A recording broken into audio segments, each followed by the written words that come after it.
Hello, everyone. Welcome back to Ruminations. I'm your host, Bobby Gill. It's been a while since we've seen each other. It's probably been a month or so I apologize for that. I know when we kickstarted this podcast earlier this year, we were dropping episodes every week. Since then, things have gotten busy. There's a lot going on. And so I think what we're going to move to here is instead of dropping new episodes of Ruminations on a known schedule, we're going to drop them as they become available. I think that workflow is going to work better just, as the small team we have over here at the Savory Institute. It's going to work better with my personal schedule. Just a little bit of insider baseball. Me and my family are moving overseas. We're actually moving to Spain next month. So there's a lot going on in that regard. But just in terms of if you've been watching the podcast link and wondering when new episodes were going to come out, let's throw away the idea that these are going to be published on any sort of known schedule. They'll drop as I'm able to record them. Sometimes that will be very frequently if I'm able to line up guests and get things produced. Other times they may be a little more spread out, but that's okay. It's the ebbs and flows of the work schedule and real life, which is honestly what we're all doing here, is trying to manage complexity and figure out how we can get better at doing it and doing so in a way that better suits the context of what we're trying to accomplish. So that's a little administrative stuff that I wanted to kick things off with today. One of the things that we've actually been very busy with lately is, I don't know if you saw, but the man himself, Allan Savory, just had his 90th birthday the other day. So by the time this episode drops, I think Allan's birthday will have just been a few days prior. We've got a big birthday campaign for Allan, so go check it out. Go to savory.global/90 and see all the different ways that you can celebrate Allan on his 90th birthday. We have launched the new Allan Savory Scholarship Fund. Well, we are starting to fundraise for the new Allan Savory Scholarship Fund, which will allow holistic management to become more accessible to people all around the world, no matter their background or access to resources. So that's something that we're going to be launching next year in 2026, but we're starting to raise the funds now. And so what we're hoping to do is that, if folks come forward, Allan's 90th birthday, this man has been such a legend in the space of regenerative agriculture and the lives and landscapes he has changed through his insights over the decades. And so if you've been touched by Allan's work in any way, there's a variety of different ways that you can say happy birthday to Allan on this milestone occasion. Head on over to our social media and, leave us a story of how your life has been changed or new insights that you've gleaned from Allan's work. Or if you want to donate $90 in support of Allan's 90th birthday, we'll put half of that directly towards the new Allan Savory Scholarship Fund. The rest will go towards the ongoing work that we do at Savory Institute, spreading holistic management around the world. Anyways, there's a variety of different things. Check out our social media feed for the latest there. But let's get to today's guest. Today's guest is my good friend and longtime colleague, Sarah Murphy of Murphy Legacy Bison. Sarah is a first-generation bison rancher. She has she runs a cow-calf bison operation just outside of Durango, Colorado, in the southwest corner of the state, against the beautiful backdrop of the San Juan Mountains on 900 acres. It is a beautiful ranch. It is a gorgeous part of the country. And Sarah also happens to be the former director of marketing at Savory. So she is actually my predecessor. I stole this job from her one day. She happily gave it up. I'll give her that much. So anyways, Sarah is a first generation rancher. She used to be steeped in marketing and PR. She comes from a background where she was the director of marketing at Whole Foods Markets.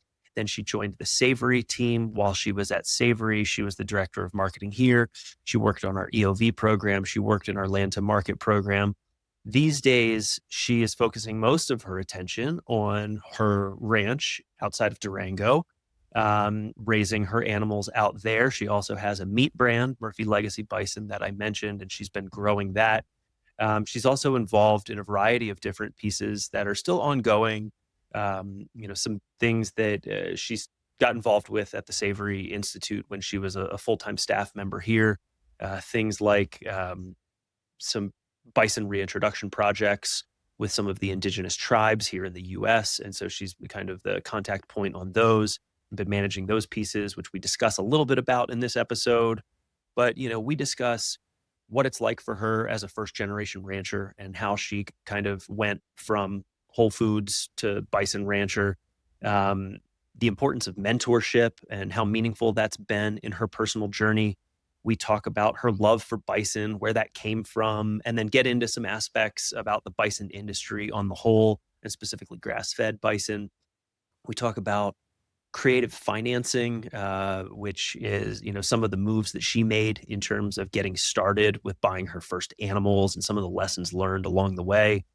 We talked about the tribal projects, and then another piece that's really interesting and a really cool perspective that I think folks are going to enjoy is Sarah is an incredibly avid outdoorsman. She is a former river rafting guide. She is a huge mountain biker. She's a backcountry skier. If there is any form of outdoor recreation, Sarah likely is doing it on any given day. If you can't find Sarah at the ranch, chances are she's out there doing something epic out in the mountains. And so she has a really interesting perspective on the outdoor industry and some of the perspectives that the industry has as it relates to agriculture and where there might be some inconsistencies and some room for evolution, I think, in some of the narratives that are dominant with outdoor advocates. That's all to say, it's a wide-ranging conversation. Sarah is a good friend, so this is more of just us shooting the shit, if I'm being real, but I know that everyone will enjoy this conversation. So I'm going to leave it at that. I know this has been a long intro. So here it is, my interview with Sarah Murphy. Mm-hmm. And so yeah, he ate like elephant's head flour, rubbed arnica on his third eye, and from now on it glows for him. I wonder if that last sentence is what we start the podcast on and we give folks no context Yeah, whatsoever of what that means. yeah. And we just go at it right now. And we're not going Just to answer like, that. We're going to leave y'all hanging. You're going to have no idea what we're talking about. It's yeah, a mystery. cool. But you wish you knew. All right. Well, Anyway, Sarah Murphy, okay, for real. Yeah, here we are. here we are. All right. Sarah Murphy, welcome to the podcast. Good to see you, my friend. Um, I'm noticing beautiful background of some beautiful mountains. There's a tree that was blowing with the wind just a minute ago. Give us an introduction to where you are. Like, paint a picture of your ranch and where you're located and what's going on there. I love this exercise actually. I don't know if you remember one time Abby asked us all to Mm-hmm. tell the group where we were from. Yeah, without using the name, just describing.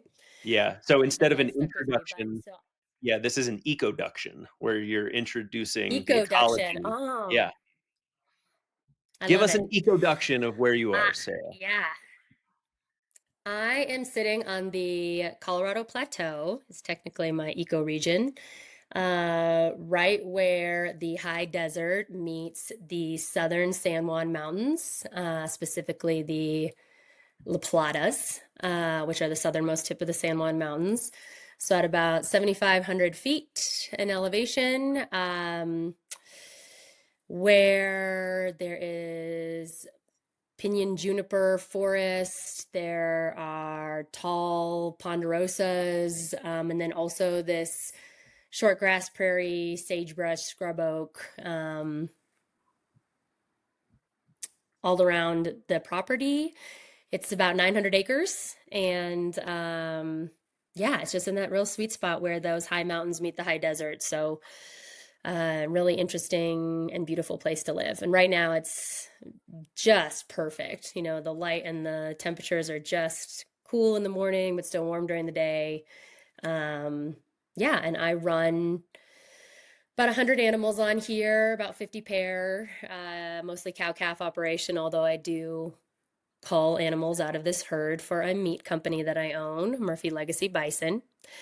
Yeah, so I'm in that southwest region of the state of Colorado, Just outside of Durango, which is a lovely just place outside if Durango. anyone is down in that neck of the woods. There's some really great holistic management happening there. You can go visit Murphy Legacy Bison with Sarah out in Hesperus, or the James Ranch, which are longtime holistic managers and friends of the Savory Institute. They're there in Durango, beautiful valley, just a gorgeous, gorgeous corner of the country. So, how did you luck out and find yourself in this position? Like, this has been a long journey for you to arrive where you are today. I know you've covered this in other podcasts, so we don't have to get into the nitty gritty details of exactly everything that happened. But can you give us like the cliff notes of, where you started and how you got to where you are today?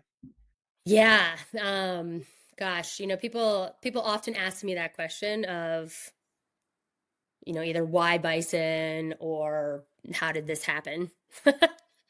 And the reality is just for people who are not familiar with sort of the origin story or the background, I did not come from ranching or agriculture at all. Grew up in a, suburb of Colorado Springs, but did deeply love nature, the outdoor industry, skiing, was an athlete, and still am an athlete, I guess, but different level maybe now. Um, and I was working in marketing and PR for most of my career before this, and had a lot of how do I get from sitting in this office, like as a director of marketing for Whole Foods, to being a bison rancher with no cash capital, no experience, no animals, no land. Um, and how would that ever be possible? And so, I just whatever you want to call it, I kind of just left it up to a higher power, the universe, and manifesting. And I literally talked about it constantly to everyone I know, just hunted ranches, cold called producers to go and show up and just learn what I could. Anybody who asked, I would tell that one day I was going to raise bison. And the long story short is that a number of opportunities, people, uh, and support just emerged. I really, and I said yes, and then I pursued. So it wasn't just a sitting there letting it happen for sure. But I was able to go work for the Savory Institute, which is how I learned how to manage land and livestock. I met a woman, Mimi Hillenbrand, through the Savory Institute, who really was instrumental in getting me started at all. My first animals just weren't realistic for my financial situation. Really meaning that like there wasn't a way for me to immediately start paying back the loan. I couldn't do that. And then for certain loans with the Farm Service Agency, there's requirements like you live on the land 80% of the time, et cetera. So I found a personal investor to help me get started to buy the animals. Mimi and her team allowed me to run my first 15 pregnant animals with the 777 bison herd. And I started selling bull calves, keeping heifer calves, growing the herd. Um, the 777, Mimi and her team, in my opinion, have been and are the gold standard in bison management and holistic management. And so getting to have them as a resource was one of the greatest gifts, and just not even resource, just friends, mentors, and allies. So horribly grateful there.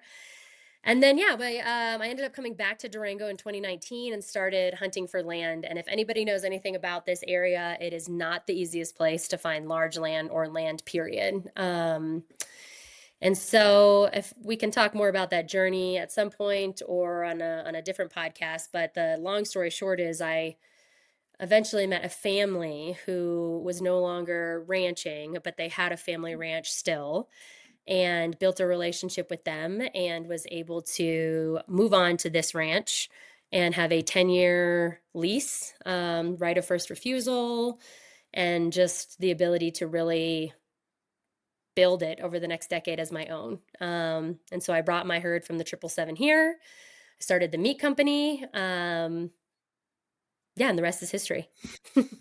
Well, I can attest to the fact that, back before you had animals and back before you had land, you were incessantly talking about bison all of the time. We've worked together for many years. You were actually my predecessor. You were the director of marketing at Savory before I gladly stole that job from you when we were kind of shaking up the organizational structure at Savory.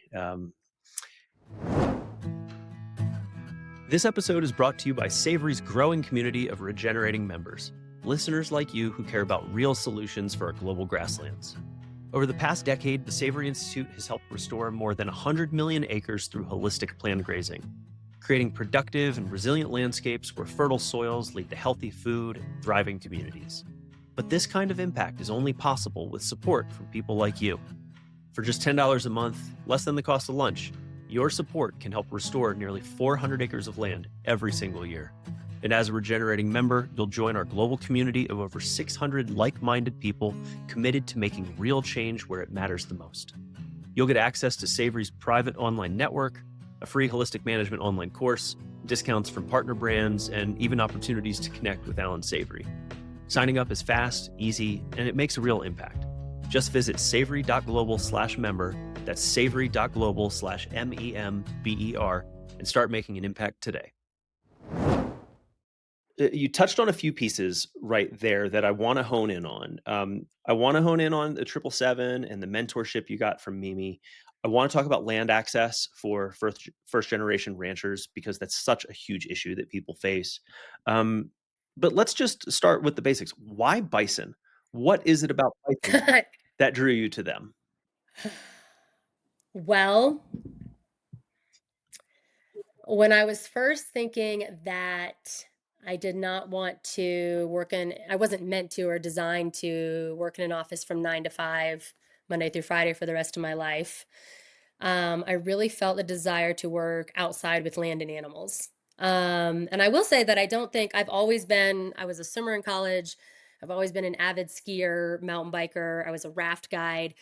And I really think the jump from loving the outdoors and being so ingrained in the outdoor industry to ranching, to being a steward of land and the Mhm, outdoors and animals is actually not a very far jump. In my mind, people who go from being, guides or outdoor industry people to, office jobs is actually a bigger leap, right? It's a stark change in just even physically using your body, etc.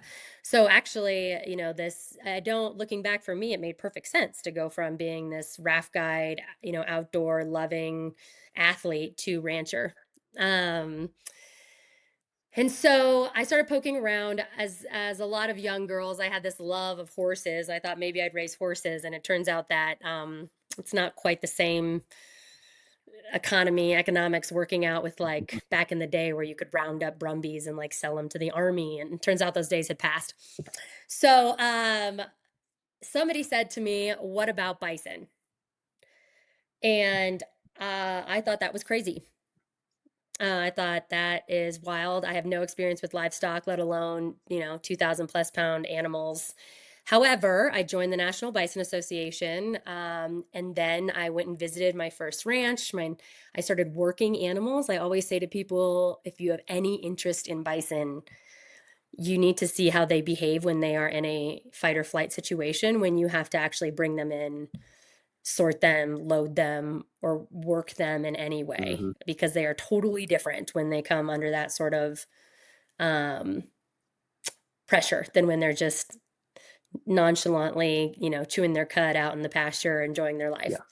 Yeah. Um, so it wasn't a very romantic introduction, as far as like working animals. Is working bison specifically is pretty rough. And I was actually in Walden, Colorado. I'd worked animals all day. I was tired. I was cold. I was kind of like, stressed, depressed from, even though everything is done as, low stress as possible.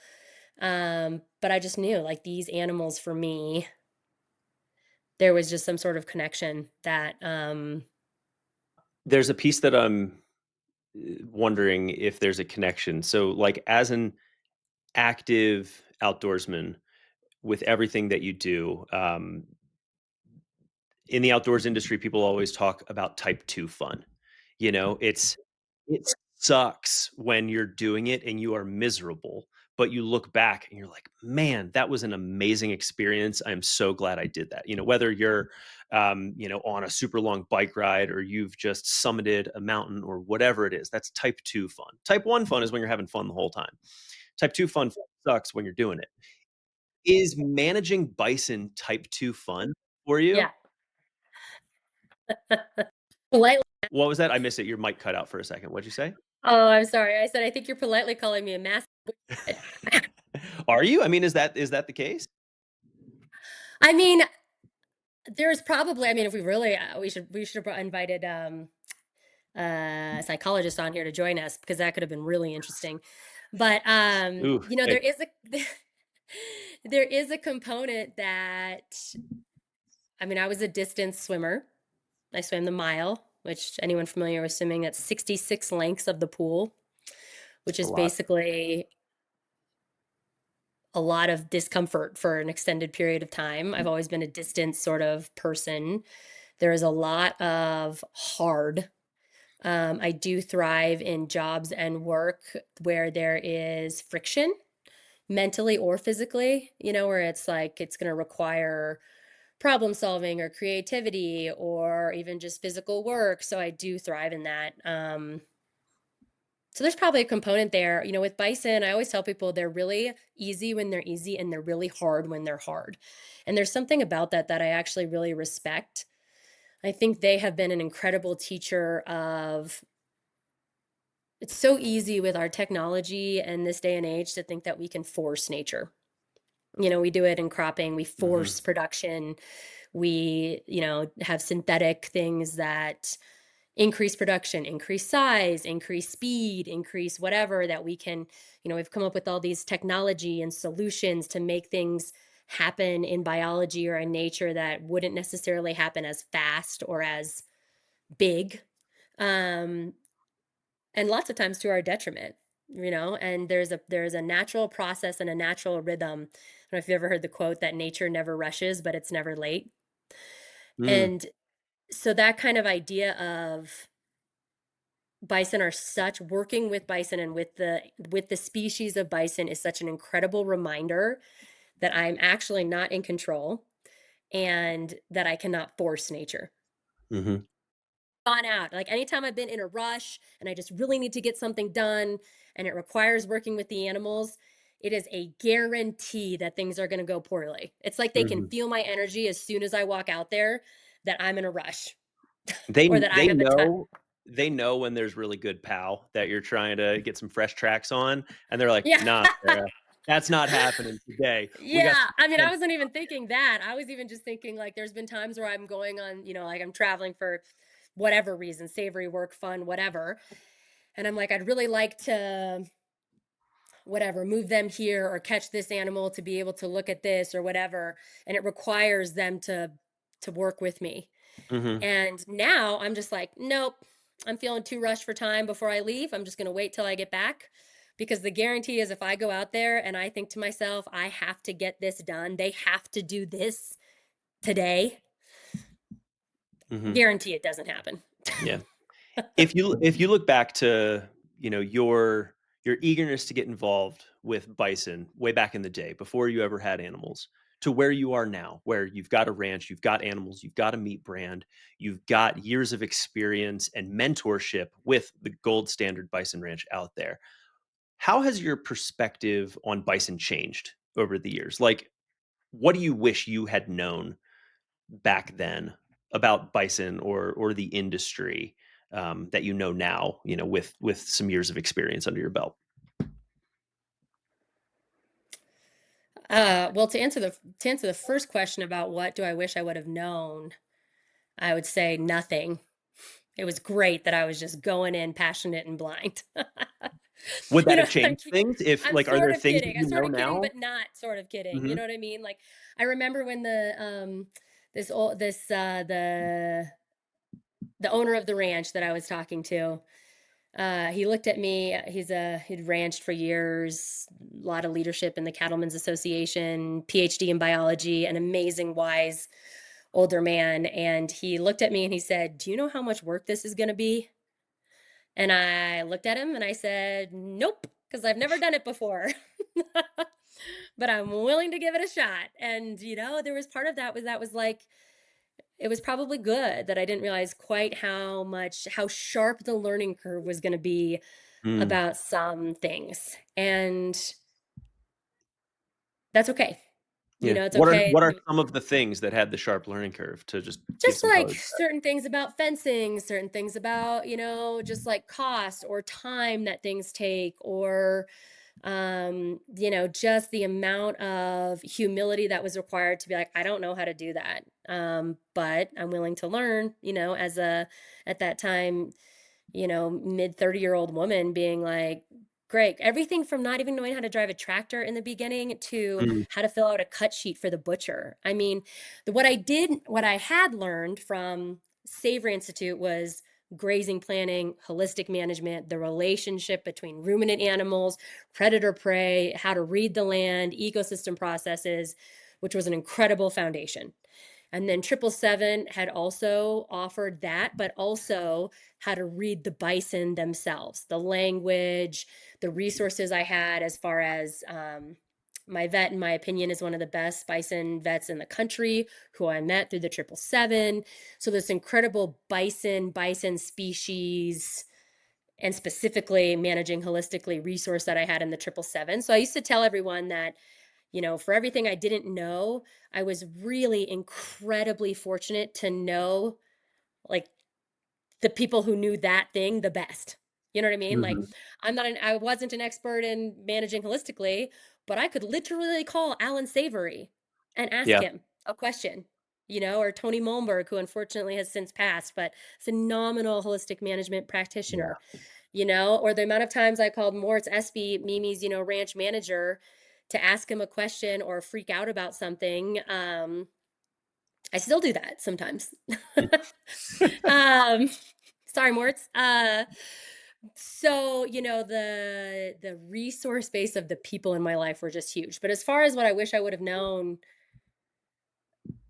I knew the nature of bison, of undomesticated bison. I knew that I should unload them from the trailer into a corral and let them get settled, not just out into a pasture where they're going to run through and blow through your fences. I knew some core things because I had those advisors and those mentors. And then I got to just work. Mhm. I Hey, got to just get out there and build fence and then rebuild fence better, and have a hydraulic line on my tractor break on a day that no one was open in Durango, and learn a lot about rebuilding hydraulic lines. Just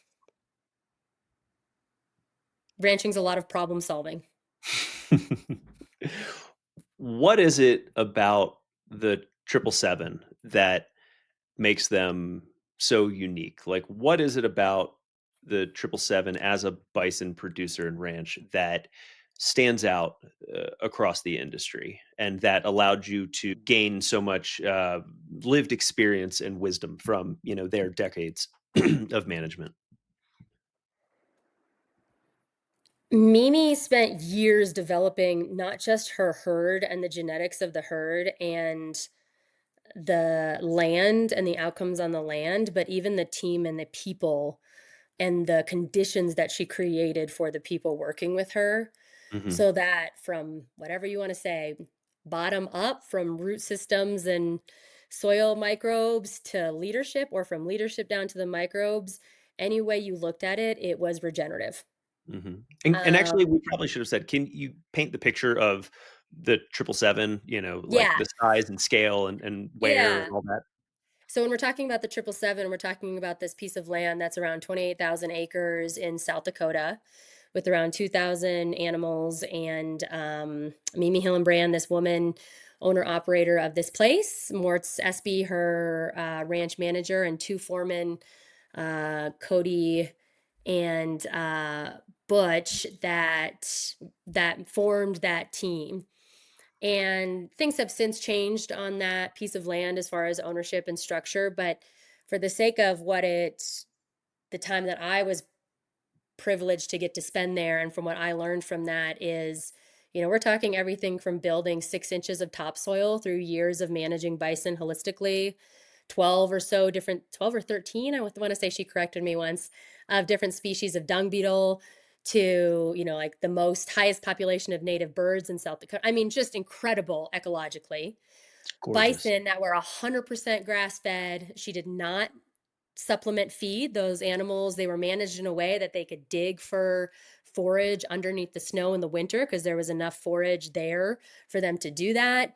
Those animals are incredible producers, like high pregnancy rates, calving rates, drought resilient, amazing animals. Genetics from Wind Cave and Caprock bison, and just, even some Turner Yellowstone in there. And anyway, so all of that, but also this idea of, we're not just managing the land and the species of bison holistically, but we're also going to behave as a team and who we work with in this regenerative manner, which I also highly respect. And so, there was just this kind of, there was not kind of, there was an expectation of me for me to do things well from the beginning, for better or for worse. Yeah, I mean, you Um, kind of stumbled into the best of the best, having Alan Savory on speed dial, having Mimi Hillenbrand on speed dial. Very, I would say, probably privileged position for a first generational rancher, someone getting started, to yeah. have that access to expertise, which I'm sure has been, a true gift that most folks will not be lucky enough to have. Yeah, but and I would still offer, yes, 100%, very unique, very privileged to be able to have that. And I would still say, even as I've moved on from that, I'm not currently an employee with the Savory Institute. We know Allan's getting older. Sometimes he's in Zim. Mimi and the 777, that structure has changed and evolved. Even still, the relationships beyond them, now the relationship with the family that owns this place, the relationships that I'm starting to build to hopefully expand the land that I'm managing, it always comes down to people, like holistic context, the human beings you're working with. When the right people are in the right roles and there's enough human creativity, anything is possible. Hmm. And I don't just mean that for ranching, land access, et cetera. I mean that for natural capital, ecosystem service markets, saving the world, creating whatever, recovery centers for mental health, whatever it is. The right people that are in the right roles that allow them to thrive, and you put enough human creativity there, and anything is possible. Hmm. Is that a piece of what you got out of your mentorship with Mimi, would you say? Like the ability to appreciate someone who is able to guide you in those ways. Trying to figure out what I'm trying to ask here. Like, where did Where, I get that ethos from? yeah, yeah. Where does that come from? I mean, it was demonstrated through that, but I had a belief that way. Where did that come from? I mean, I was definitely raised with the idea of, like, where there's a will, there's a way, Hmm. which we can talk about the pros and cons in that, as far as, like, turns out I'm also not God and in control of everything. So there's some limitations with that belief. Uh, but this idea of, where there's a will, there's a way. And Hmm. then, I remember when I first learned holistic management and the human creativity part of the holistic management framework, that we don't talk a lot about as one of the tools in the toolbox. We've got these different tools that we can consider, like fire or, animal impact. But one of them is, like, an encapsulating one of all of them that we don't talk a lot about, is human creativity. And I really caught that when I first was trained in holistic management. And just sort of believed that that was actually the most powerful tool in the Mhm. toolbox of Well, I life. mean, yeah, when you go back to you getting started, I mean, you mentioned, finding an investor, finding someone who helped you in terms of creative financing for purchasing your first animals. So maybe let's double click on that. Like, Like, how did what I even get that idea? Yeah. I'll How tell did you, you I'll get tell that you. idea, and what did the creative financing structure look like, and why not go a more traditional route with financing the purchase of those first 15 bred heifers? Like, what Yeah. how'd you do that? So the reality is I was looking at, I needed at the time, I needed like $30,000 and I did not have $30,000 cash and just to purchase the animals. Mhm. And I looked at, conventional loans and even any of the USDA FSA loans. And like most loans, once you took out the funds, that next month you had to start paying, even if it was some amount, whatever, but you had to start making payments on the return of that loan. And there was also a lot of paperwork and a lot of very specific qualifications. And don't get me wrong, like I love Equip, FSA, USDA. They've got a lot of great programs. I definitely have and continue to participate in those programs when they make sense. They also have federal government oversight in who they are lending to, and so they have to stick to certain qualifications. And so I kind of fell outside of those qualifications. I wanted to buy these animals with the 777 herd, but I didn't live in South Dakota 80% of the time. I was not comfortable with the payments that I would immediately have to start paying the next month after I closed on the loan. So when I was, I don't know, 19, maybe, 18 or something, I got my first credit card. Mhm. And by like whatever, 19 or 20, I had like I don't know, six or $8,000 of debt on that credit card Oh. at like 28%, you know? Something Oh, crazy. yeah. Yeah. So here I am at like 22. I had this like $6,000 of credit card debt at 28%, learning really quickly that that was a poor way to operate because any payment I made monthly was just going to interest. Mhm. And it's not that I hadn't been told this, it's that I like to learn things for myself. So, I just want to be clear that it wasn't that I misunderstood how it worked. I just chose to do it this way, anyways. However, at some point, I told my dad about this situation. And he said, well, how about this? I will give you the money to pay off that credit card, and you will make those payments to me at 8% interest. The market was at like six. I don't remember. It was at least going to match market value, Mhm. for Yeah. him because he was not going to, he was like, I'm still going to make interest in my money. Mhm. She still needs to pay interest to learn the lesson of paying interest. But rather than drowning in whatever 28% interest, she can make payments to me over the next whatever it was. So for the next 5 years or whatever it was, I made payments to my dad at 8% on that debt. That happened in different ways, not like credit card debt, but that happened a couple more times. I used to call it like the bank of dad, where I could approach and be like, I would like this amount of money. This is the amount of time I'll pay it back, and this is the interest that I'll pay. And I Mhm. was again very much in a privileged position that my dad could do that with me. And so, to be honest, that's where I really got the idea of my dad was not going to give me $30,000 to buy bison with. But so I'm actually not even sure if I even asked him, probably not. But the point is that I got this idea of that what if there was a person who had that amount of cash available and that I could structure it so that it took me about 3 years to actually start making any money. That those first Mhm. animals I bought had calves, and then I was selling calves, keeping some calves, culling some animals, and making money off of that first initial purchase. So I Mhm. was able to say, I would like the $30,000. You have to charge me a single digit low interest for it. I would like to not make payments at all for the first 2 years. And then for the next 2 years, I will make a couple of medium sized payments.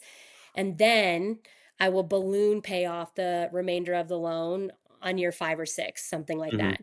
because I was able to calculate out on a spreadsheet that that would be my largest calf crop from the bison. And with that biggest sale of at that time would be like 20 calves or something, I would be able to pay off the entirety of the loan. How did the structure of that deal end up playing out? Like, were your projections accurate? Did everything work? Everything worked. Yeah. Incredible.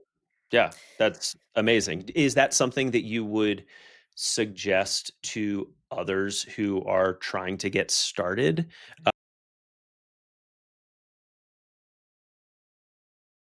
Or are there, some cautionary flags to hold up in certain aspects of this? Like, hey, it worked for me, but it could have gone sideways Sure. if X, Y, or Z happened. I mean, the nature of ranching is it can go sideways at any moment. Of course. Right? Like, I remember when I first bought all the animals, and it's the end of the day, and Mortz and I are walking out into the corrals to, move some animals or something. And he said, "How you feeling?" And I said, "Good." And he's like, "Okay, you bought 2 and 3-year-old pregnant cows? Yeah, they'll probably all be open next year. Like, none of them pregnant." Yeah. And I was like, "Wait, what?" Like, I would just assume that they would all be pregnant and give me calves. Like, Mhm. I hadn't really thought about the fact if they all came in not pregnant, which would mean no calves, which would mean no sale of calves.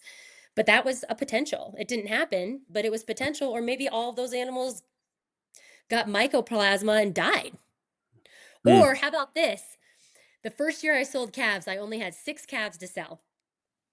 We worked, sorted, tagged, vaccinated 600 calves at the 777. Okay. They do about 600 a day for Roundup, right? Just to put things into Sorry, perspective. animals total, Or yes, 600 but animals total, yes. this was 600 calves were being Mhm. worked, okay? Calves Yeah. alone. And in that pen of all these hundreds of calves, 6 were mine, okay? And we go out there the next day, and there is one calf that has died for unknown reasons. It's just in the pen, no longer alive. And it was one of my 6. And I was just standing there like, wow, the odds of that are just amazing. And Mort said, "Sarah's feeling like a rancher right about now." That was I remember that when that happened because you, I think, had the initial reaction of, "Oh, well, that's okay, like, 777 will just take that loss because I'm the newbie that's getting started, and so, Yeah. they'll understand my position and be Maybe we can tag flexible with." another one to make it alive, Yeah, but the way they That was approached one that sixth was, of my "No, profit that year. you wanna be involved in this industry, this is how it goes, and that means you gotta take the good with the bad." Yep. That was my death loss for the year, 1/6 of my Mhm. income. Um, But you managed through that. I mean, that didn't yeah. affect, your ability to pay back your loan or Yep. to continue to grow your herd. So everything seemed to work out. Is that right? Absolutely. But and again, a lot of it comes down to people. One year calf sales were super, I remember this. One year calf sales were super, super low to the point that it almost didn't feel worth selling them. Mhm. But I was able to call another bison producer. He is in South Dakota, a guy named Larry. He's amazing. Whatever it was, 10 calves. And this is what I really need to get to be able to like survive as a new producer this year. Mhm. And he said, "Okay," you know? Do you think he said okay because the numbers worked for him or because he wanted to see you succeed as a new producer? Because, I've been Both. to a lot of the bison conferences. I, have helped work animals out at Savory's Bison Ranch, all of that sort of stuff. So I've got somewhat of a perspective of the industry compared to, say, the cattle industry. And Yeah. the bison industry is very tight knit, because it's small. Actually, give us some perspective on bison. Let's talk bison. How big is Yeah, the and I would bison answer your question. I industry? think Larry did it for both. I think the Mhm, numbers he knew would eventually pan out. He could grow out mhm, those animals, sell them as yearlings, keep them and breed them to your whatever, but so I think that they weren't going to significantly hurt his operation, but majorly he also wanted to see my operation, which was so tiny then, survive. So mhm. Ever grateful for him. It all comes back to people. But to your question about the bison industry, so just for perspective for those listening about beef versus bison, we kill something around 500,000, half a million beef a day in In our the US? country, in the Yeah. US. Mhm. There are 500,000, half a million bison alive in the world right now. We Mhm. might be pushing those numbers up a little bit. Maybe we're getting up to six, hopefully seven. I think the last I saw was 6 something, and we could check with the National Yeah, Bison Association. They'd have the most up-to-date numbers. But, yeah, it's right. around 500,000 plus or minus a little bit. It is not over 750,000 Yeah. total. We're talking Canada, United States. We're talking animals that are being grown and harvested for meat. We're talking about the breeding stock. We're talking about the species of bison on the planet Earth. There Mhm. is less than 750,000 alive. So when you think about that, and then you think about the very small percentage of, well, first of all, think about the percentage that are actually being killed for meat, because Mhm. we have to, there needs to be breeders, right, to keep the species alive. So that's a smaller portion of those 750,000 that are being killed at all. Mhm. And then there's an even smaller, tiny portion of that that are being raised and processed 100% grass fed, which is what my meat label is. From birth to death, they're on grass. They don't get a grain ration at all, ever, their entire life. Mhm. Um, and so just for species growth alone, that's not a lot of animals. So I think a lot of us in the bison industry are also cognizant of wanting there just to be more bison, period. Um, for so Give a many little bit reasons. give a little bit of historical context of the bison population and the lowest point that it ever was, because Yeah. when, the best accounts that we have in terms of what were the native populations of wild bison here in North America are estimates of somewhere between 30 to 60 million. And then Yeah. at some point it got down to an extremely low number. So do you have Hundreds, any like 400. hundreds of animals? And Yeah, that was like what, less than a 1800? thousand. Mhm. Less than a thousand in the 1800s of bison species left. And when people, there were a few, Charles Goodnight, there was a, what's his name? Pablo, can't remember his name, in Montana. There was just a few individuals that essentially saved those last few hundred bison and started ranching them, started letting them continue to multiply, killing them for meat, and starting to let those populations of the species grow back, then selling live animals to other people who were interested. And slowly over time, because of ranching, private ranching, we have actually rebuilt that species. Um, and it's just, they're such an incredible species. The animals themselves, the resiliency for this climate, they don't need shelter in the winter. Their heart rate doesn't increase due to cold until minimum -40. It takes them more energy to stay warm than, I mean, more energy to stay cool than to stay warm. They're so well insulated. Mhm. Um, we don't pull calves in the bison industry. Mhm. There's no like castration, branding, pulling calves. Like they specifically, the my animals and a lot of the bison producers, like those animals go out there, they have calves by themselves. They are Mhm. bison. Yeah. Um, so yeah, but anyways, the numbers are significant. It's a very small market. So when you're talking about trying to grow meat companies, even the reality, when we talk about supply issues, we are literally talking about numbers of bison in existence, which is pretty Yeah. Well, and you're saying wild. the size of the industry is minuscule compared to the beef industry. So, it's a niche market. Minuscule. It's a niche market to begin with, just when we're speaking about bison.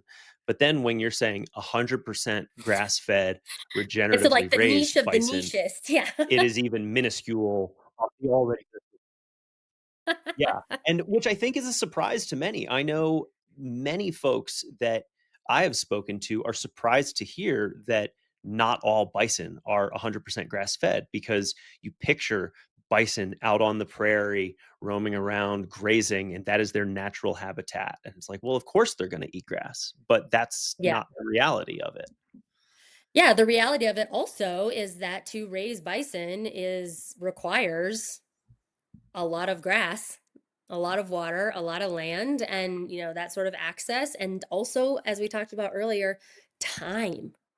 It Hmm. takes more time for an animal to get to a size and readiness to be processed into meat if they are grazing on that natural cycle of only, grass, of course, forbs and legumes, etc. But um, we have, just like in the beef industry, there is a way with human creativity, we've discovered that you can actually grow those animals out faster um, if they're fed a grain ration. Hmm. And so lots of times it becomes, I mean, I wouldn't say even lots of times, I would say almost all the time. It's a economical decision. Aside from the surprise that many people get about, hey, not all bison are grass fed. What other misconceptions are there about bison that either the general public or producers or NGOs or conservationists, what do folks get wrong? Oh boy. That's a, I don't want to sit here on that literal soapbox and talk about what everybody's doing wrong because No, it's no, a no, I'm not dangerous talking thing to about do. individuals. I'm thinking of broadly Yeah, speaking. For totally. example, there's a lot of Yeah. discussion about. I hear people ask about beefalo all the time, or Ooh, people saying, yeah. "Oh, well, yeah, you can regenerate that land because bison are on it, but not with cattle." Like, those are Yeah. the Yeah. types of Yeah, for things that I sure. hear a lot of, and I'm like, I think there is some nuance here that we should go over. Well, and like everything, right? There's always nuance and there's always complexity. The reality is that bison are grazing animals with cloven hooves, who eat grass like other ruminant animals. Take your pick, Mhm, sheep, goats, beef. And if they are confined to a certain area for a certain period of time, they will overuse, we like to use the term overgraze, but they will overutilize that piece of land.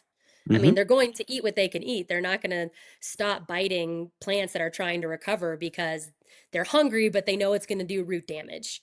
Um, they're not going to do that. So it's really important to remember that bison didn't exist in a silo when they roamed, 60 million strong across our Great Plains. They still had a predator prey relationship. There were predators that were moving them. There was ecological factors as far as like climates and temperatures and seasons that were driving their migration.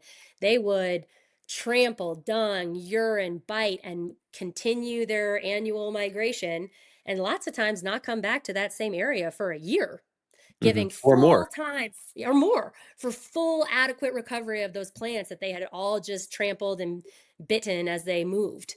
And so we have to remember that yes, do bison in this day and age still retain some of those genetic desires like wallowing, Mhm, like not bedding down. It is unusual if there is the of an adequate space and productivity for bison to hang out at a watering hole, which is interesting. Beef do that a lot. They love to lay in the watering spots.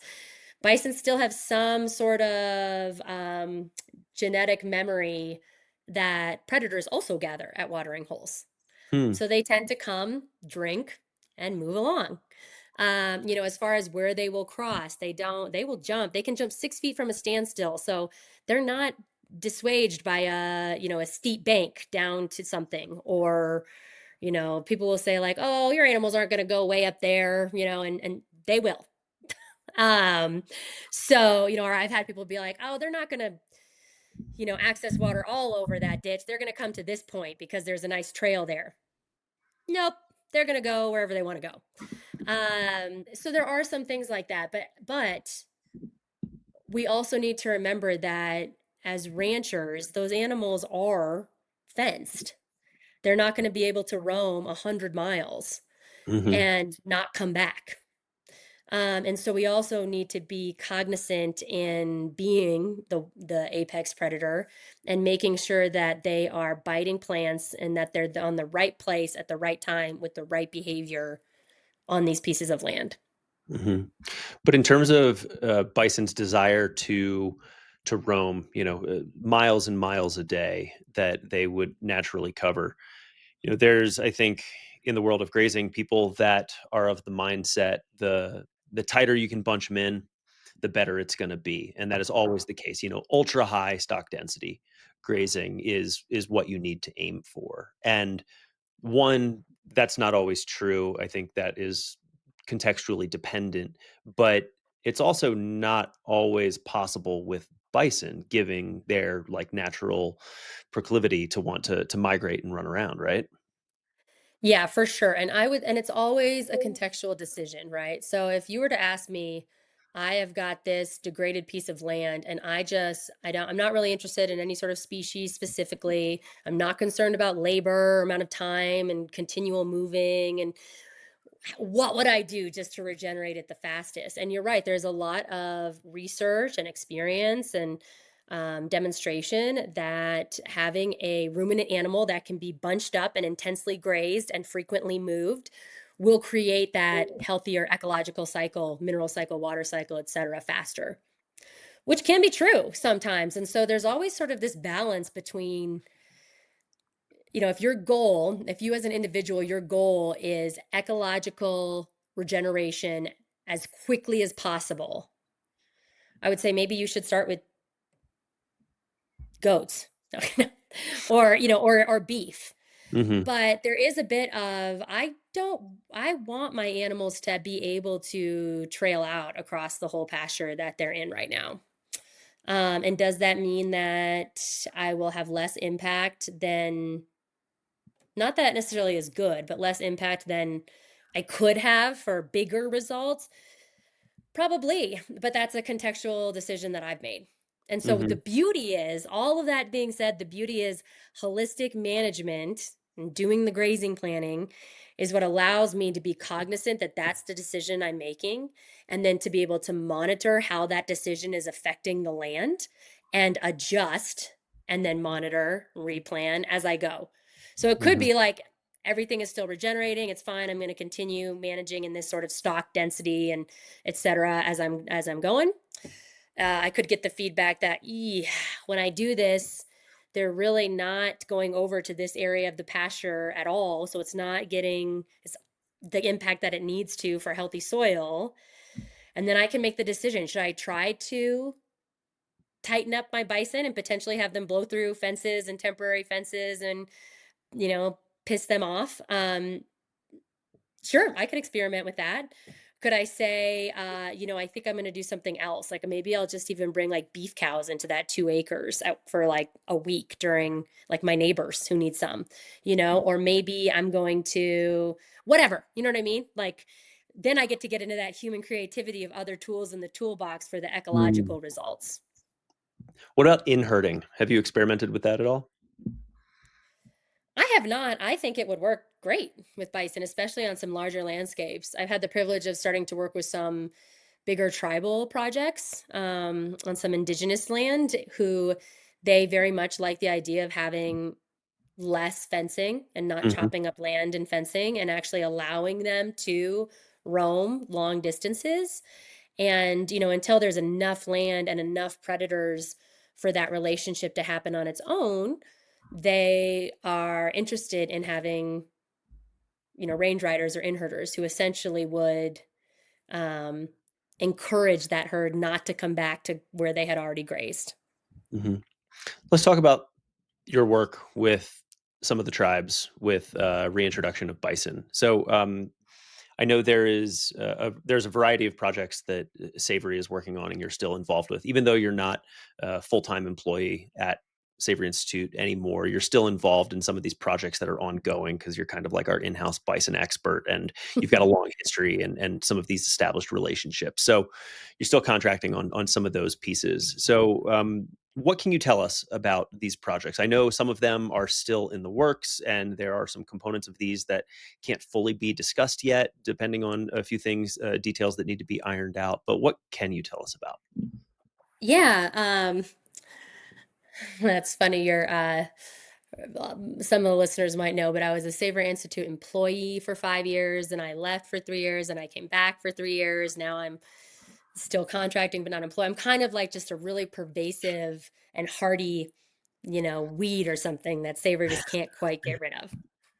Or maybe I'm Try just a as really strong try as perennial we might, we are unable with to get deep rid of roots in the deep it. roots in the Savory ecosystem. Anyways, it's a pleasure and always a honor to get to work, representing the Savory. And for me, again, um, I guess this is just a completely other plug for any individuals listening as far as the encouragement to design a life where it's about being in rhythm and all the things that you're doing give you life versus a really extractive job and role that does not give us life. I am really fortunate in that I have this interwoven meat company, ranching, savory, whatever, consulting, whatever rhizosphere that is my Mhm. life and my world and my work. And that is a very beautiful thing. So that being said, um, I get to work with bison and with indigenous tribes and with Savory and with other partners on some really cool projects. And what that looks like as a concept is really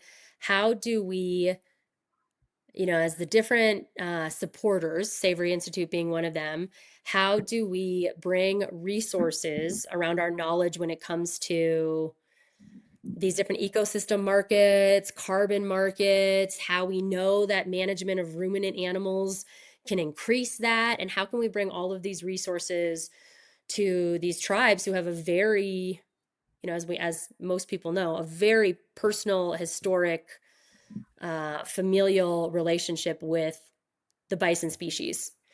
Those animals belong on that land and with the people, and so if that can be supported and the data management support around the ecological impact can be supported. And then there can be links and connections with economic incentives from various different markets, carbon markets, ecosystem services markets, et cetera. Then it becomes this incredibly beautiful potential of social, economic, and even health well being for our indigenous nations.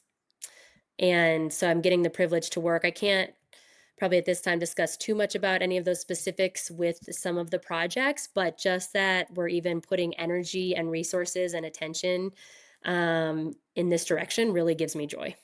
Yeah, same. I know internally it's something that we've wanted to do for a long time, and we've tried a variety of different routes to be able to support in that regards because there is such tremendous potential, like from a holistic point of view, being able to help the tribes reintroduce bison back onto their lands. And so it's great to have these projects underway, and I know it's just the beginning. And so maybe in a year or two, once we actually have some things to actually point to and specifics that we're allowed to talk about, maybe we'll revisit the conversation.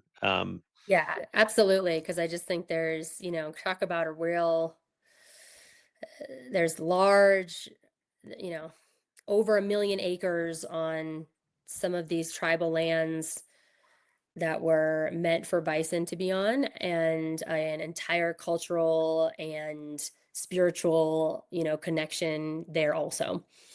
And it's just a really natural fit. And so while there are a lot of complexities, social complexities, and even just complexities, within big projects, Oh yeah. the outcome potential, even already from just what is possible and learning from each other, it's definitely, I'll steal a phrase from, it was again Abby of, "We move at the pace of trust." and that that's really vital and essential. Mhm. Yeah. I would And I argue all the time, but especially, in sort of these projects.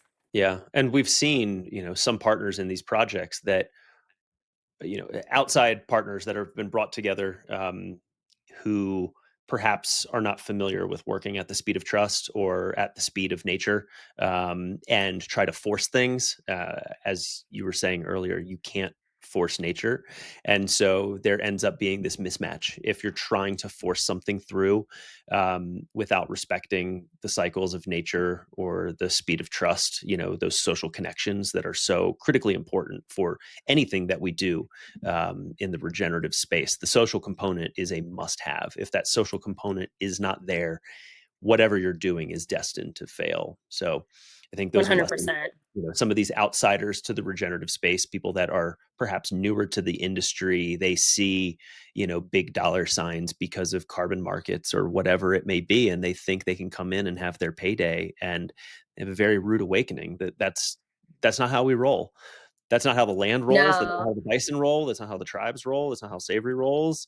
how It's the not gonna fly. ecological, like even the ecological results, even this idea of trying to match the traditional monetary modeling with ecological results. And some of the questions that are asked in the beginning, Mhm, I've simply had to be like, we cannot give that answer. I mean, I can give you a made up answer, but it's going to be so contextually relevant and continually changing that if the modeling has to change, like, because I just simply cannot mhm, give you a firm answer of, this many class of animals at this time with this community for this period of time.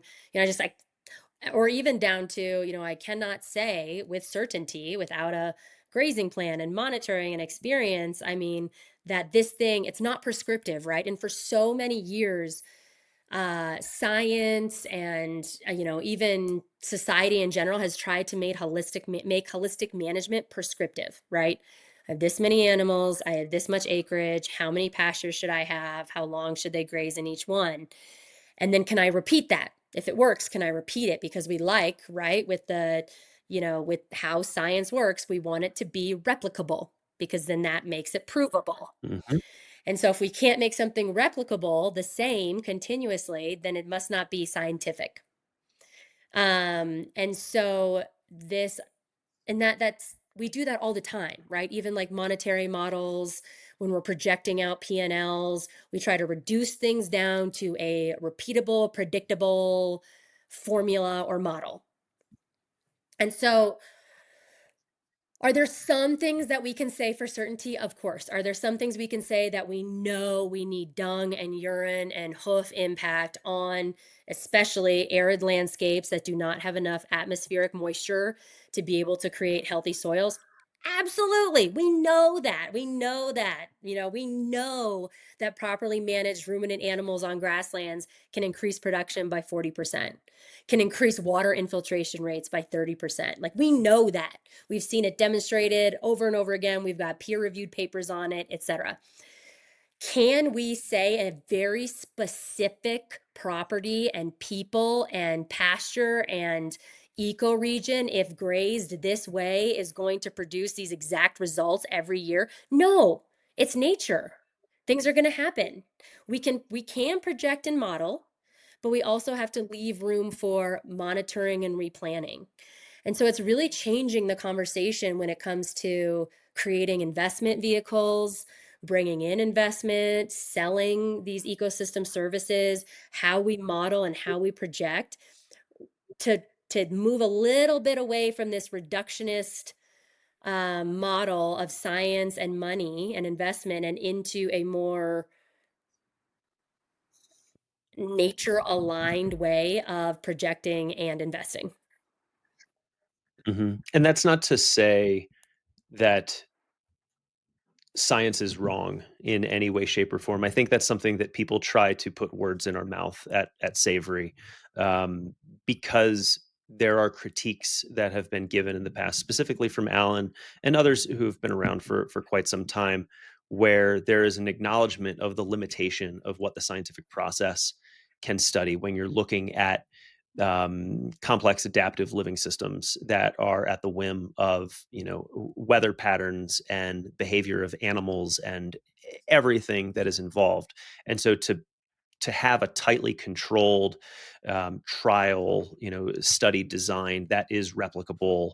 I mean, we're not going to go out and have a double blind placebo controlled trial. Like that's just not possible in the world of grazing. It's a little more possible when you're looking at cropland agriculture because the variables that you are manipulating of what species am I going to plant and what is the spacing between plants and what is my application, how often am I irrigating and yada yada yada, those variables can be more tightly controlled. But when you're looking at a grazing operation, there is so much more complexity that we have no control over at all. So we can't just go in and fine tune one variable and see how that changes things.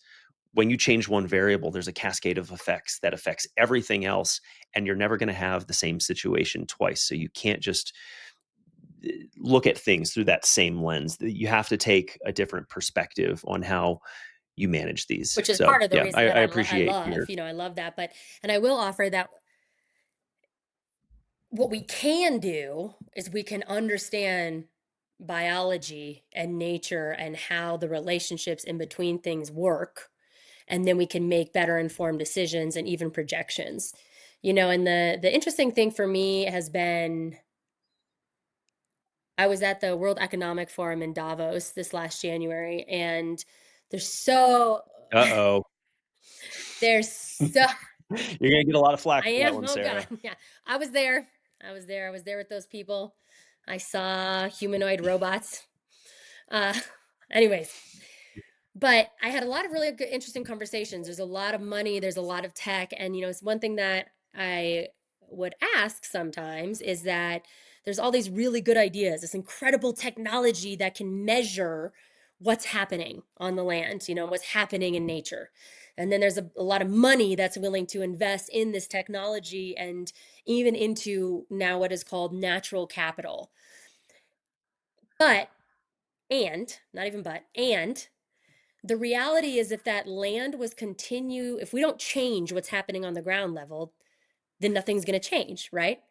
You don't change, nothing changes. Mhm. So the reality of that, in order to be able to reverse climate change, to regenerate landscapes, to get these positive results that these entire investment vehicles are built upon, management has to change.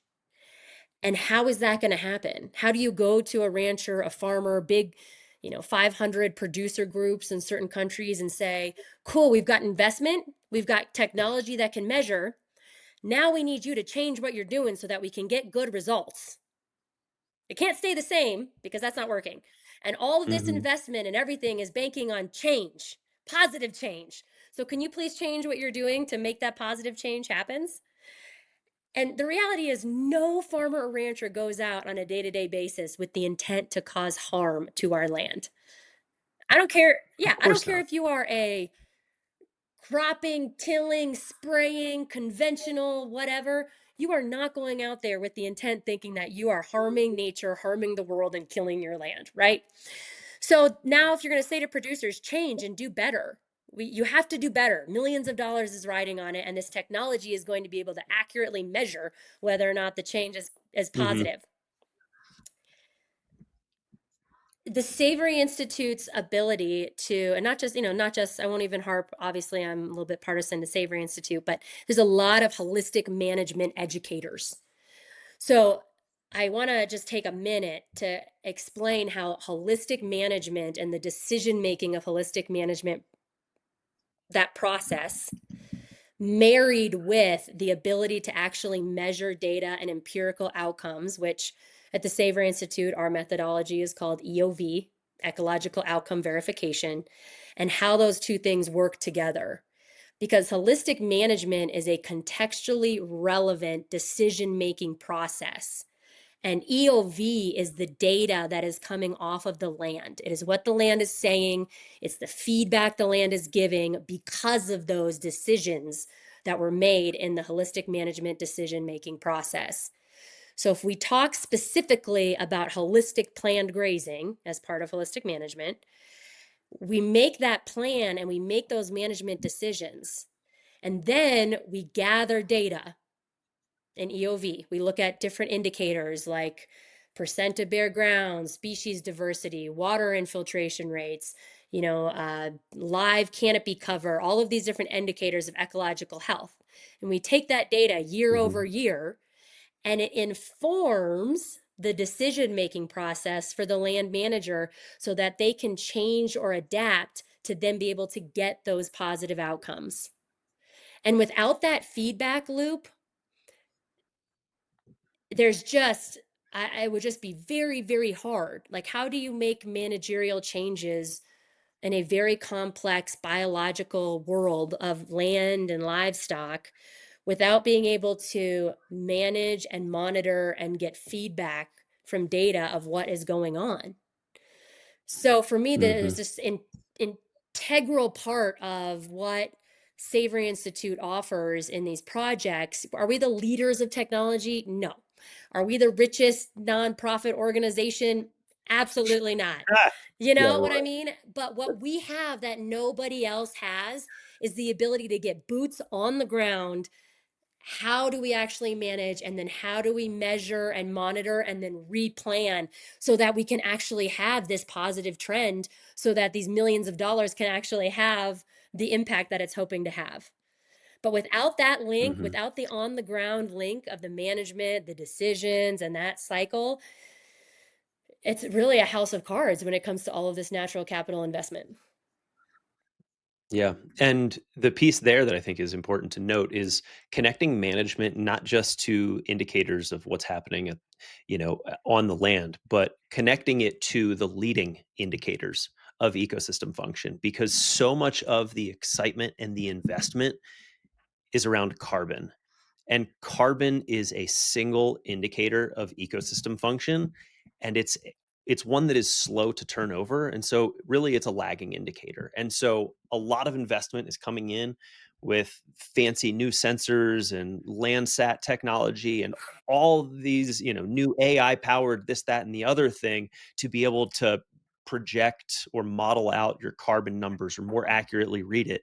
It's like, well, that's great, but is that what is actually needed from the producer's perspective to be able to be better informed of how their management is affecting the conditions at the soil surface? Yeah. And those indicators are gonna come not from fancy technology, it's gonna come from old school eyeballs looking at the ground and training your eyes to know what you're looking at, and then proactively going out and looking at those things and having a way to evaluate them that isn't just qualitative, but, for the things that are qualitative, to, as best as you can, create some sort of quantitative metric that allows you to, as quickly as possible, see if any of these management changes that you've made are moving things in the right direction or not. Because if not, you want to change course as quickly as possible. And if carbon is the number you're looking at to inform your management decisions, you're only going to get that feedback loop every 5 to 8 years, because that's how slow carbon is to turn over. Yeah. So, there's things that you can look at on a more annual basis that are cheaper and easier to do. It just requires a little elbow grease of actually getting out there and doing it. Yeah, and I mean, just to break that down really simply, because I know Bobby and I are both deeply steeped in the I don't know what you would call it, regenerese. Like, what do we call like the language of regenerative agriculture and What? ecosystems? Oh, okay. I was Oh, like, yeah, what what the is hell are you that? talking about? Um, if I go out there and see with my eyeballs, year one, year two, year three, that a you know, piece of ground is bare ground and all of the water is running off and causing erosion, and none of it is seeping in, and there's no ground cover, and I can tell you that that is not going to be a positive trend in the carbon measurements 5 years later. I can already tell you that, right? Mhm. Versus, like, I can also tell you that if I am year over year getting the feedback on different monitoring sites that are becoming more and more um, covered with litter, decomposing organic material, the water from rain is soaking into the ground. I can tell you that those ecosystem processes and the ecological health are improving. And just, to be clear, there was even just that sort of subjective, you could say, sort of monitoring done in holistic management for years, which was totally enough. Totally enough. Like the process Absolutely. I am talking about, totally enough for ranchers to be able to increase, the productivity of their land. We developed EOV because there needed to be more scientific robustness and empirical measurements and more controls to be able to stand up in these new ecosystem markets. So now we have Hmm. both. Now we have the ability for the, land managers to be able to get that feedback, see real time what's happening, and we have data to be able to show both those leading and lagging indicators for different investment vehicles. Hmm. Let's pivot beyond this because I feel like we could spend a whole entire podcast episode on EOV. And actually, we have, if anyone wants to go back and see the episode I did with Leon Bucher of the EOV QA team, go and listen to that episode. Very insightful. But I want to talk about the outdoor industry because I know that is something that you are deeply familiar with. Like that's where your roots are, is in the outdoor industry as a mountain biker, as a backcountry skier, as a river guide, all of those things. And you have some opinions about the outdoor industry and some discrepancies that exist between the rhetoric of those in recreation compared to the actualities of what happens in land management. What are your thoughts there? Yeah, this does go back to what I was saying about how if you are an avid outdoor industry and wildland supporter, then you should also be the greatest regenerative agriculture supporter because those things are directly linked. And I say that in that the outdoor industry has an incredible amount of organizations that are committed to fighting climate change, advocating and education around climate change, protecting our outdoor resources, really working to protect, build, support, give access to, longevity for outdoor recreation, skiing, hiking, access, the actual land health itself, and they are passionately dedicated to that. I consider myself one of them. Like you said, I am a avid mountain biker, backcountry skier, spend time in the wilderness, rafting, river rat, myself. Um, and I love, love, love the outdoors and that nature and that with those wild spaces. And in my position of also managing land and livestock, I have the perspective or the visibility of how when land is managed improperly, poorly, when land is degrading, that the result of that, not only just the temperature at the soil surface, but even leaving tens of thousands of acres, fallow or open or uncovered, that, for example, then blows that dust and that topsoil onto the mountains, which then we have a big issue in the outdoor industry called dust on snow. And what's happening is that this dust, which is coming from land, uncovered, no roots land, that is coming and blowing onto the mountains, and it creates a solar effect on the snow that exponentially increases the heat and the rapidness of which that snow is melting, which is deeply affecting, shortening the ski season, the runoff for even agriculture and river rats and the whole river rafting culture that happens so fast, so quick, and then it's gone. And even that example of how the dust on snow is affecting the ski industry and the rafting industry and the irrigating agricultural production industry is just one example of how that's working. And so, even the way that we manage lands with BLM permits and grazing through our public lands, which there's a lot of misinformation around the fact that grazing animals on public lands is bad. And I would Mhm. offer the way that we are managing the animals grazing on those public lands is oftentimes causing harm. But it's not the actual presence of grazing animals on public lands, right? It's just that historically, with nature, those animals were not allowed to just stand there on that one piece of land and graze it repeatedly and overuse it as much as they want. Um, so again, it goes back to complexity. It is, we actually are really about the same thing. You know, the regenerative agriculture, regenerative ag, and grazing communities, we also really deeply want rain and snow and healthy soils and um, appropriate timed melt and runoff of our snow. We deeply want that as ranchers, and we also deeply want that as skiers. And so it just, we really need to be careful in that the solution is not an anti meat, anti grazing, anti ranching standpoint in order to protect our public lands and our outdoor industry. Um, just as continuing to manage poorly on land and continuing to manage poorly on public lands is also not the solution. And so we've got to come together and talk about how we do both things well. Yeah.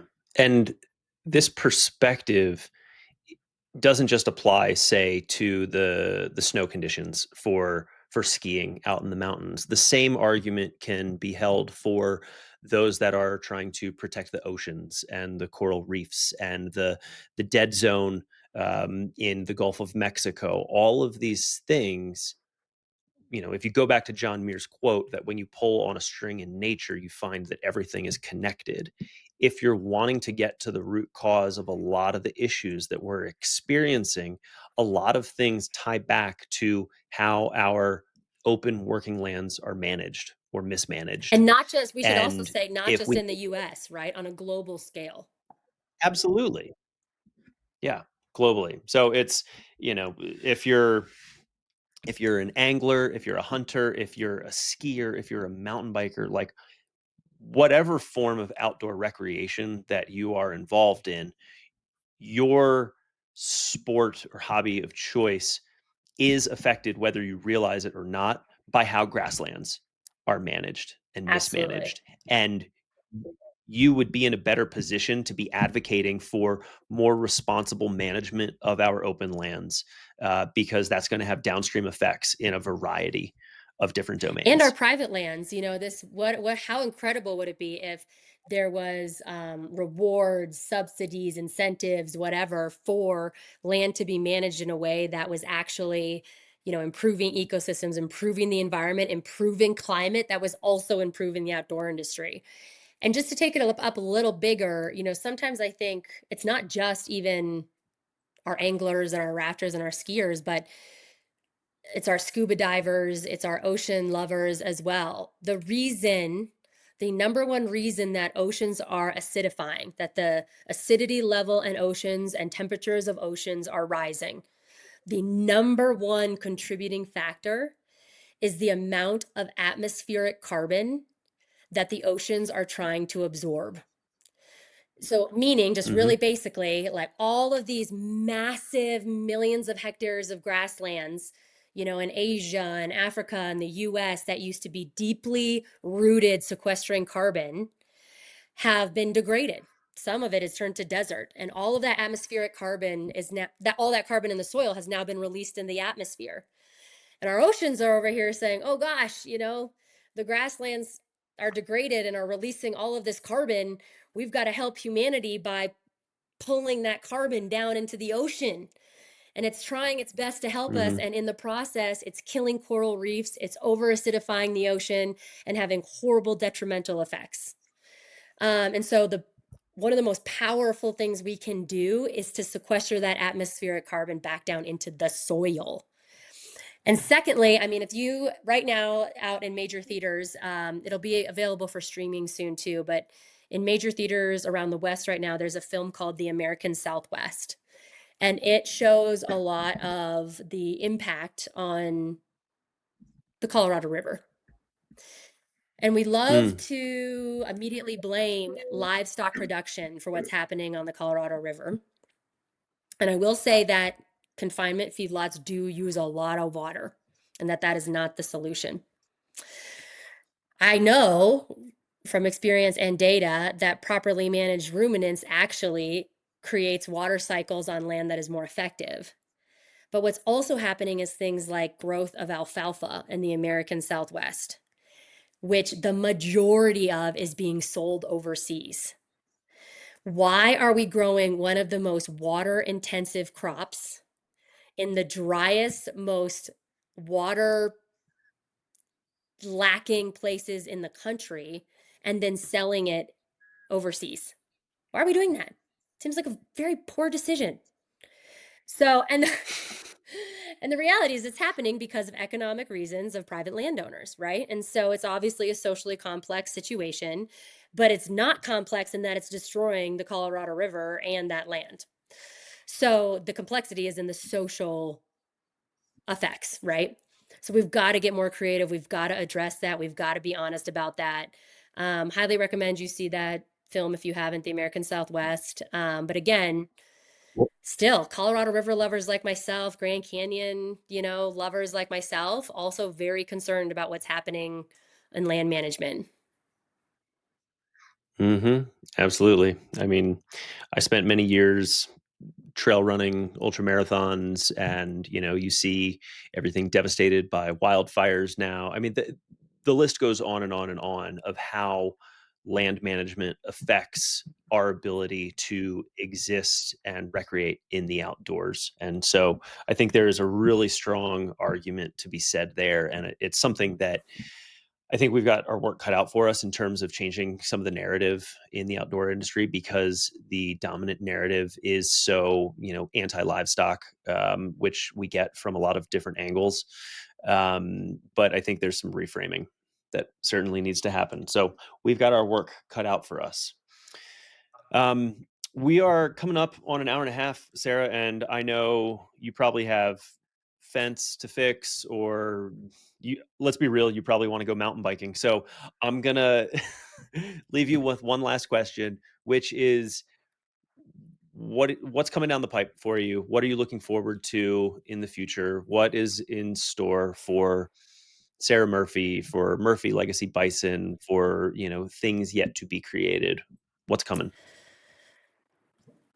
Oh boy. All things in the Sarah Murphy ecosystem are going through a time of a little bit uncomfortable emergence. And I don't mean that in a Mm. necessarily a bad way, but there has been a lot of opportunity, growth opportunity in my meat company. There is a lot of interest and potential and need for more land. I just need more land to be able, not own or whatever, but just to be able to steward and manage and put regeneratively raised bison on. It's a lot of, um, I had, ever since before I even had this, got here in the beginning, in the dream, in the beginning, uh, there was Sarah. It's always been my desire to use this piece of land as a resource for my community. And so I am wanting to actively bring other women onto this land who want to do bees or poultry or pigs or whatever that I love, but that I don't have the time to do by myself. But I have, there's, if you remember, Bobby, we went to Bee Love Farm for a Savory Institute team meeting, and there was this big Mhm. sign that said, when you find yourself with more than enough, build a longer table, not a taller fence. And I really feel like I'm in this space right now of I've got more than enough demand and potential in the meat company. I've got more than enough room to offer other people access to land. And then I've always had a desire and a passion to also utilize this land in a way that helps the homeless and alcoholic and addiction issue of my community. So, all that being said, it is not possible for that all to happen with only Sarah Murphy. And so, I am actively having conversations and allowing for the potential for partnerships to emerge. Um, I would love a partner or two that believes in the values and the ethos of the meat company and wants to be part of that and help grow that company. I would love a partner who wants to grow the land base itself. And so I'm actively looking for human beings to add to the human creativity and add to the um, this ecosystem. So that's what's in the future, I hope. I hope more partnerships, more human creativity, that then creates conditions for life, not just, of economics for other humans and salaries, right, really basically, but also life on the Mhm. land, literally more bison, a species, and more incredibly healthy, regeneratively produced meat for humans. So if you're listening to this and you Well, are just jonesing to be a partner in a very emerging space, feel free to always reach out. well, there you have it. We will link to the American Southwest film that you mentioned in the show notes. I'll also put the website to Murphy Legacy Bison there in the show notes, specifically with the contact form so that you can get in touch with Sarah if you are one of those people that feels called to be a part of the work that she's going on. Or if you just And want to come visit. Sarah, just wanted to say, or just, yeah, it's a Yeah, beautiful Bobby's spot been to go here. visit. Go if you're listening, go to Durango. It's awesome. It's the best part of Shh, you're Colorado. not supposed I'm to in tell people Denver that and I out can loud. meh, whatever. It's fine. It's beautiful. I highly recommend it. Anyways, Sarah, thank you for taking the time today. Always fun to chat. Go have Thank you, fun mountain Bobby. biking. I'm sure that's what you're going to go do now. See ya. See ya. Ruminations is a production of the Savory Institute, the Savory Foundation, and Land to Market. If you like this episode, please consider leaving us a 5-star review on Apple Podcast and subscribing to our YouTube channel, where you can find video versions of all episodes, plus other content. Many thanks to Travis McNamara, who composed and performed our theme music. If you're looking for show notes, links to things mentioned in the episode, transcripts, or more, all that can be found on our website at savory.global/podcast. And last, but certainly not least, thank you to our committed and growing community of regenerating members whose monthly support allows Savory to produce this podcast and continue advancing holistic management all across the globe. If you're not yet a member, we would love to have you as part of our community. Just sign up at savory.global/member. Thanks for listening. We'll see you next time.